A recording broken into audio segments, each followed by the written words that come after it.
सर्वप्रथम तो जय श्री कृष्ण। आज हम लोग महाभारत से एक कथा सुनेंगे। कथा बड़ी ही धार्मिक, मार्मिक तथा आध्यात्मिक है। इस कथा को बड़े ही ध्यान से आप सुने, क्योंकि किसी भी कथा को ध्यान से सुनने पे ही कथा समझ में आता है तथा कथा का आनंद भी आता है। तो चलिए कथा को सुनते हैं। यहाँ है पितामह का उपदेश। जो भीष्म पितामह है उनका उपदेश किसको दिया जा रहा है, कैसे दिया जा रहा है, उसको जानते हैं। अपनी बुद्धि के द्वारा जिस सत्य का प्रत्यक्ष होता है, यदि उसी सत्य का प्रत्यक्ष स्वबुद्धियों के द्वारा होता है, तब तो कहना ही क्या था। वह एक असंदिग्ध सत्य होगा। परंतु बुद्धि सबकी पृथक पृथक है और सबका प्रत्यक्ष भी पृथक पृथक है। बुद्धियों की तो बात ही क्या, ये जो रूप अपनी अपनी आँखों से देख रहे हैं हम लोग, वह भी एक प्रकार का ही नहीं है। सबकी आँखें एक ही सतह पर नहीं हैं और एक ही प्रकार की शक्ति भी नहीं रखती। सबका क्षितिज भिन्न भिन्न दूरी पर है। एक वृक्ष को सब समान मोटा नहीं देखते। एक ही व्यक्ति को सब एक ही रंग रूप का नहीं देखते। इस कारण आँखों का तारतम्य है। इसी प्रकार बुद्धियों में भी तारतम्य हुआ करता है। सब सत्य के विभिन्न प्रकार का दर्शन करते हैं। इसी से किसी का बौद्धिक ज्ञान चाहे जितना ऊंचा हो और वह अपने बौद्धिक निर्णय को चाहे जितनी युक्तियों से सिद्ध करता हो, उसका वह ज्ञान और वे युक्तियाँ सर्वथा प्रमाणिक नहीं है। जगत में जो बहुत से मतांतर और सैद्धांतिक भेद हुए हैं, उनके मूल में यही बुद्धि की विभिन्नता स्थित है। सबने सत्य कहा है, परंतु उस सत्य में कहने वाले का व्यक्तित्व और उसकी व्यक्तिगत बुद्धि सम्मिलित है। वही परम सत्य है। यह बात जोर देकर नहीं कही जा सकती, परंतु एक ऐसा भी ज्ञान है जो सर्वदा एक रस, एक रूप, अविचल और निर्विकार है। जो व्यक्ति और उसकी बुद्धियों के विभिन्न होने पर भी विभिन्न नहीं होता, जगत के ज्ञान की ओर दृष्टि रखकर उसे ज्ञान कहने में हिचकिचाहट तो अवश्य होती है, परंतु इसके अतिरिक्त और कोई शब्द नहीं है जिसके द्वारा अपना भाव प्रकट किया जा सके। वह ज्ञान क्या है? वह स्वयं आत्मा है, परमात्मा है, भगवान श्री कृष्ण है। वे जिसके हृदय में प्रकट हो जाते हैं, उसका व्यक्तित्व लुप्त हो जाता है और उसके द्वारा परम सत्य विशुद्ध ज्ञान का विस्तार होने लगता है।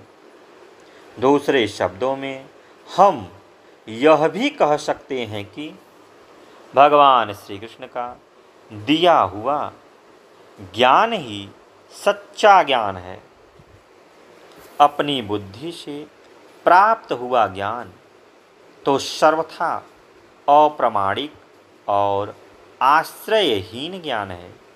इसी से महात्मा लोग जब तक भगवान से ज्ञान प्राप्त नहीं कर लेते तब तक अपने बौद्धिक ज्ञान का प्रचार नहीं करते, क्योंकि वह प्रचार तो अपने व्यक्तित्व का प्रचार है, जो किसी न किसी रूप में भगवान के ज्ञान का आवरण ही है।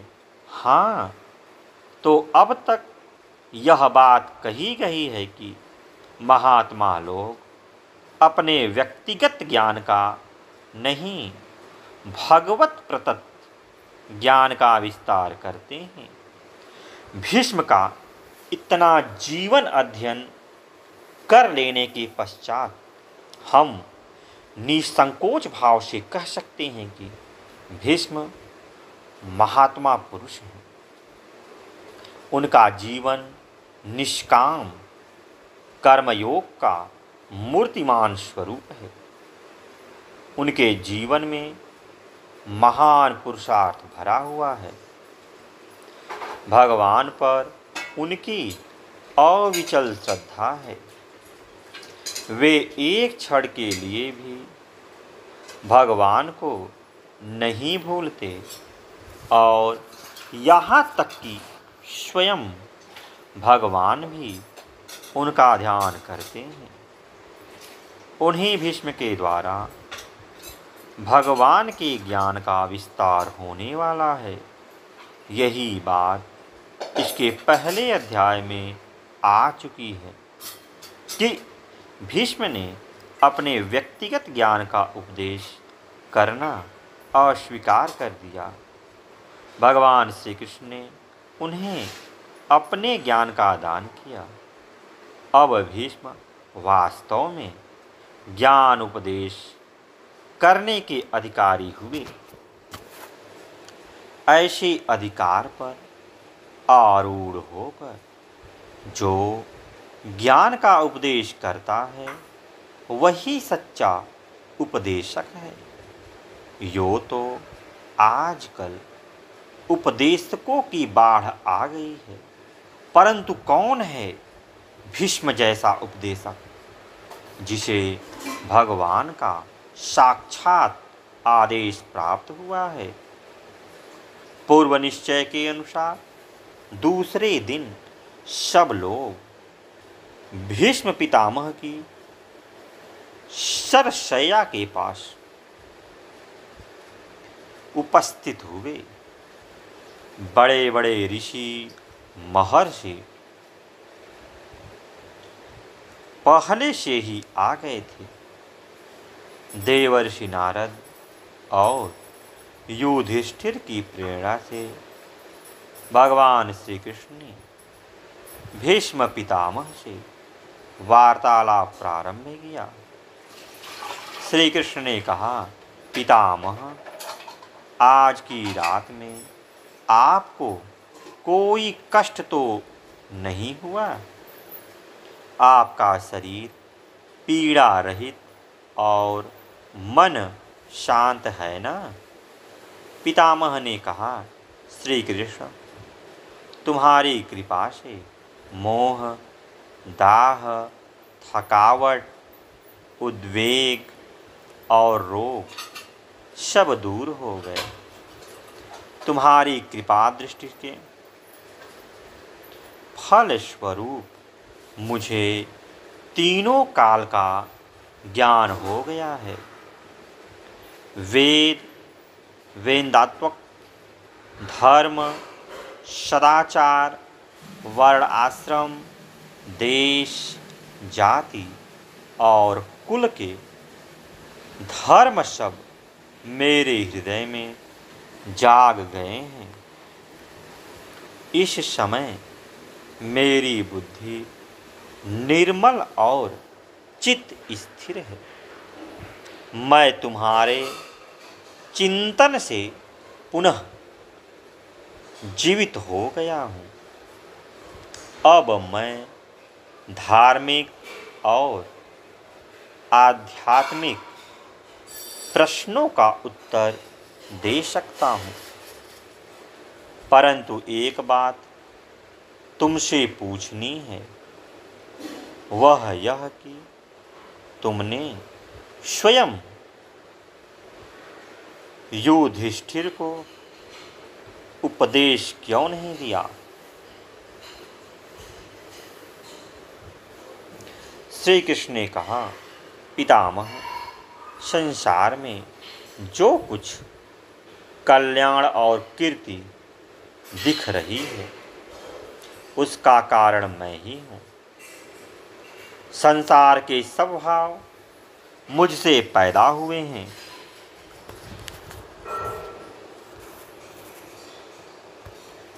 मैं संपूर्ण यश का केंद्र हूँ। इस बात में किसी को संदेह नहीं है। इस समय मैंने अपनी विशाल बुद्धि आपके हृदय में प्रविष्ट करा दी है।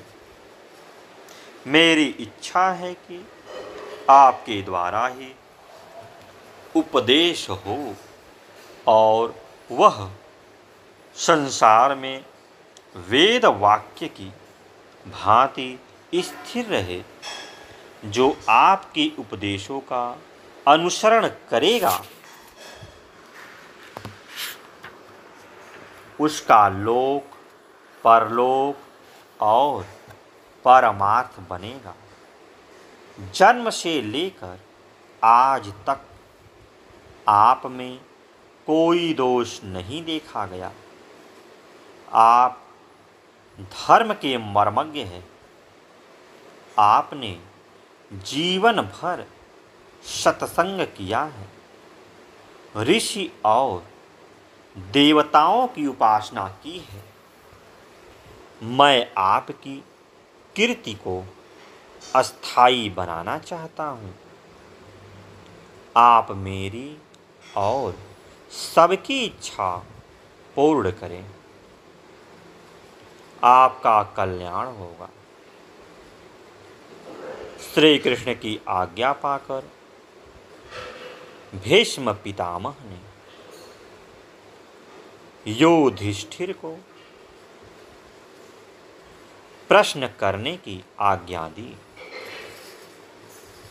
युधिष्ठिर ने उनके पास जाकर चरणों में प्रणाम करके बड़े विनीत भाव से धर्म और अध्यात्म संबंधी अनेकों प्रश्न किए। भीष्म पितामह ने उन सब प्रश्नों का पृथक पृथक उत्तर दिया। उन सब का वर्णन महाभारत के शांति पर्व में है। प्रत्येक जिज्ञासु स्त्री पुरुष को उसका स्वाध्याय करना चाहिए। वे सब उपदेश यहाँ किसी प्रकार उद्धृत नहीं किए जा सकते। संक्षेप रूप से ही उद्धृत किए जाए तो एक बड़ा सा ग्रंथ बन सकता है। यहाँ तो नाम मात्र के लिए उनके कुछ थोड़े से वचन उद्धृत कर दिए जाते हैं। बेटा, मैं जगन्नियंता श्री कृष्ण धर्म और ब्राह्मणों को नमस्कार करके धर्म संबंधी कुछ बातें बताता हूँ। तुम सावधान होकर सुनो। राजा को चाहिए कि वह अपने उत्तम व्यवहार द्वारा देवताओं, दैवी संपत्ति वालों और ब्राह्मणों को प्रसन्न रखे। इनकी प्रसन्नता से धर्म प्रसन्न होता है और धर्म की प्रसन्नता से सब सुख शांति मिलती है। जीवन में पुरुषार्थ की बड़ी आवश्यकता है। बिना पौरुष के भाग्य कोई फल नहीं देता। दैव और भाग्य का निश्चय तो फल मिलने के पश्चात होता है। पहले तो पौरुष का ही आश्रय लेना चाहिए। कार्य प्रारंभ कर देने पर कोई विघ्न आ जाए तो पूरी शक्ति के साथ उस विघ्न का सामना करना चाहिए और अपने कार्य को सिद्ध करने का प्रयत्न करते रहना चाहिए। राजा के लिए एक बात बहुत ही आवश्यक है। उसे सर्वदा सत्य का आश्रय लेना चाहिए। बिना सत्य के आश्रय से उसका कोई विश्वास नहीं करता और परलोक में भी मारा जाता है। उसके अंतरंग मित्र भी शंकित रहते हैं और शत्रु भी उसकी असत्यता घोषित करके लाभ उठाते हैं। जो राजा वीर, धीर, सदाचारी, दानी, शांत, दयालु, धर्मात्मा, जितेंद्रिय और हंसमुख होता है, उसकी लक्ष्मी कभी नष्ट नहीं होती। राजा को बहुत सरल अथवा बहुत उग्र नहीं होना चाहिए।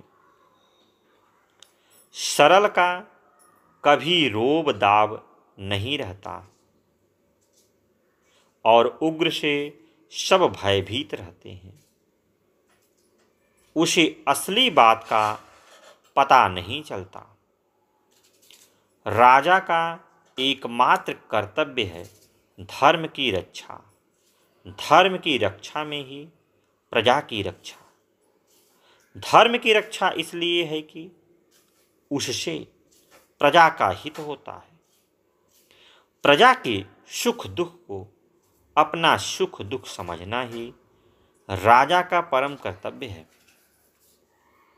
राजा को चाहिए कि सर्वदा क्षमा न करे और सर्वदा दंड न दे, क्योंकि क्षमा करने से अपराधियों की संख्या बढ़ जाती है और सर्वदा दंड ही देने से प्रजा अप्रसन्न हो जाती है। राजा को चाहिए कि सर्वदा अपने आदमियों की परीक्षा लिया करे। प्रत्यक्ष अनुमान, सादृश्य और शास्त्र के द्वारा सबको परखता रहे। किसी भी व्यसन में नहीं फंसना चाहिए। लोग राजा को किसी व्यसन में फंसाकर अनुचित लाभ उठाना चाहते हैं और महान से महान विपत्ति के अवसरों पर भी राजा को घबराना नहीं चाहिए। नौकरों के साथ विनोद नहीं करना चाहिए और अपनी सेना को मजबूत रखना चाहिए। मुंह लगे नौकर मन लगाकर काम नहीं करता। आज्ञा पालन में टाल मटोल कर देते हैं। गुप्त बात जानने की चेष्टा करते हैं। बड़ी से बड़ी चीज मांग बैठते हैं। इस तरह के अनेकों दोष उनमें आ जाते हैं। किनके साथ संधि करनी चाहिए और किनसे लड़ना चाहिए, इसका निर्णय अपनी बुद्धि से सोचकर और बुद्धिमान एवं विश्वास पात्र मंत्रियों से सम्मति लेकर करना चाहिए। राज्य के 7 अंग हैं।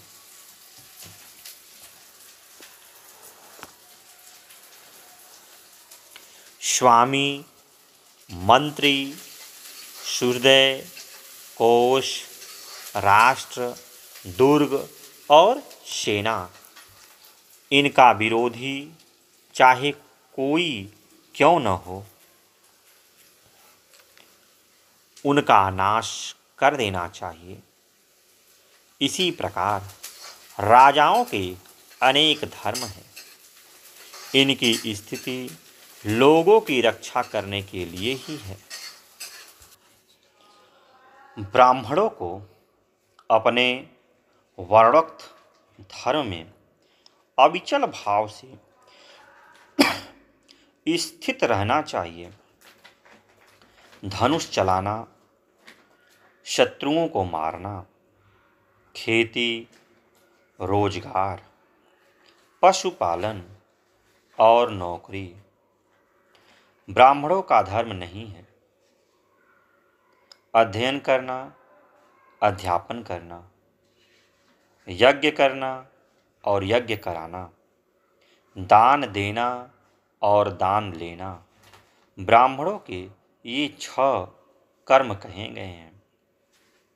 जितेंद्रिय, याज्ञिक, सत्व स्वभाव, दयालु, सहनशील, निर्लोभ, सरल, शांत प्रकृति, अहिंसक और क्षमावान ब्राह्मण ही वास्तव में ब्राह्मण है।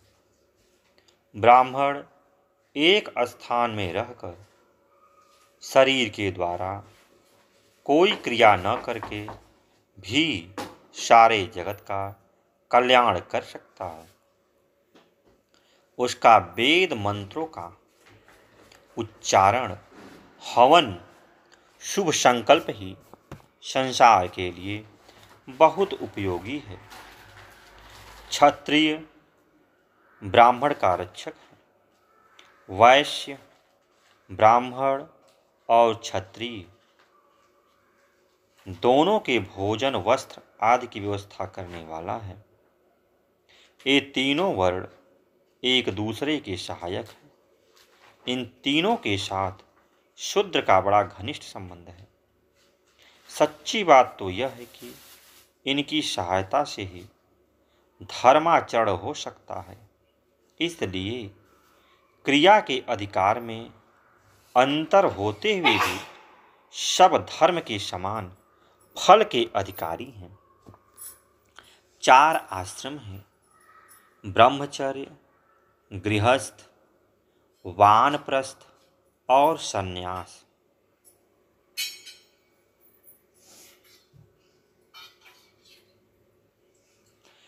इनके धर्म अलग अलग हैं। सबका पालन यथा योग्य होता है। ब्राह्मण के लिए चारों आश्रमों का ही विधान है। वह गृहस्थ और वानप्रस्थ में आए बिना भी संन्यास ले सकता है। चाहे तो ब्रह्मचर्य के बाद गृहस्थ आश्रम स्वीकार कर सकता है। संन्यास आश्रम में सुख दुख रहित, गृह विहीन जो कुछ मिल जाए वही खाकर दिन बिता देने वाला, जितेंद्रिय, दांत, शम, भोग, वासना शून्य और निर्विकार रहना चाहिए। गृहस्थ आश्रम में वेदों को दोहराना, संतान उत्पन्न करना, संयम के साथ विषय भोग करना, निष्कपट रहना, परिमित भोजन करना और देवता पितर के ऋणों से मुक्त रहना धर्म कहा गया है। गृहस्थ को कृतज्ञ, देव प्रेमी, सत्यवादी, उपकारी, दानी और ऋतुकाल में अपनी स्त्री के पास रहने वाला होना चाहिए। वानप्रस्थ के नियम बड़े ही कठोर हैं। वेदा अध्ययन के समय ब्रह्मचर्य आश्रम स्वीकार करते हैं और अंतःकरण अपने वश में हो तो जीवन भर के लिए स्वीकार कर लेते हैं। जो यज्ञोपवीत लेकर अपनी इंद्रियों को वश में करके देवताओं की पूजा, मंत्र जप, आचार्य सेवा, गुरु को प्रणाम, वेद वेदांग का अध्ययन, वासनाओं का और अधर्मियों के संसर्ग का त्याग और प्राणायाम, ध्यान आदि करता है, यथार्थ में वही ब्रह्मचारी है। सहिष्णुता बड़ी आवश्यक है। किसी के द्वारा अपमान भी हो जाए तो सहसा आपे से बाहर नहीं होना चाहिए। नम्र भाव से ही रहना चाहिए। जो ऐसा व्यवहार करता है उसे कष्ट नहीं उठाना पड़ता। इस विषय में एक प्राचीन इतिहास है।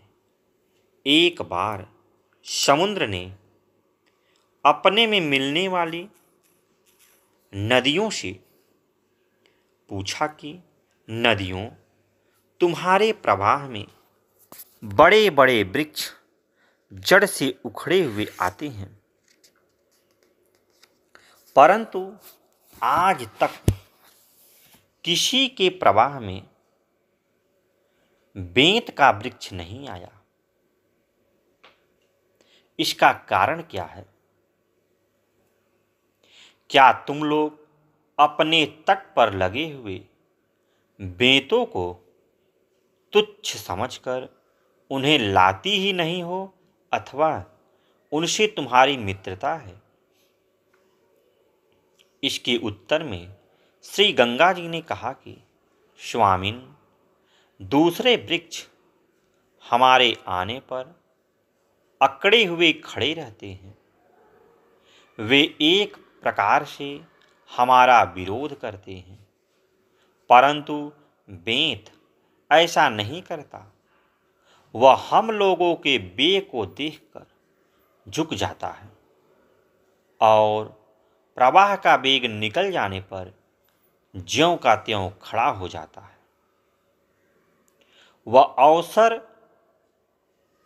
जानने वाला, सहिष्णु, विनयी हमारे अनुकूल है। इससे हम उसे नहीं उखाड़ते। वायु के वेग में भी यही बात है। जो वृक्ष, लता, झाड़ झंखाड़ वायु के सामने नतमस्तक हो जाते हैं, वे नहीं उखड़ते।